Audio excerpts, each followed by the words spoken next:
Praise the lord. प्रभु जीशु ख्रीष्ट को बहुमूल्य नाम समस्त को नमस्कार। मोर प्रिय भाई भाई माने सही सबु प्रति प्रभात रे नूतन होता है और तुमर विश्वस्तता महत अटे जहाँ विलाप आम 3:23 आम देखिपर। शुभ सकाळ मोर विश्वासी माने मोर भाई भाई माने प्रत्येक नूतन सकाळ ईश्वर को ठारू एक नूतन उपहार आम मान निमंती पुणी आरंभ करिवार सुयोग अतीत को छाड़ीदेवा एवं ताको अनुग्रह रे आगो को चलिबा।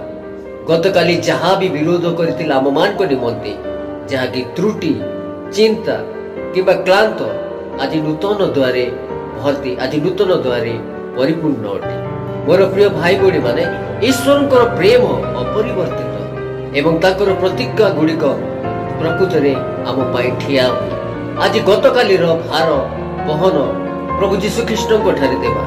प्रभु जीशु आमको मार्गदर्शन देवे आमे ताको ठारे विश्वास करिबा ओ आमर मन प्रभु को देवा।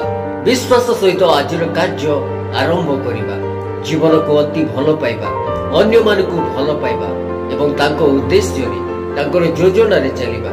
प्रभु आमर सहित अछंती। मोर प्रिय भाई भाई माने मोर विश्वासी माने प्रभु एही नूतन दिन पाए प्रभु एही नूतन दिन पाए आपन को धन्यवाद। आपनकर अनुग्रह आम मान को धरिबा को दियो। आपनकर वाक्य आमको गाइड करो एवं आपनकर शांति आमर हृदय को परिपूर्ण करो। जीसु को नाम रे मागुछि आमेन। प्रभु वाक्य रे समस्त को अनुग्रह करतु आशीर्वाद करो। Praise the Lord.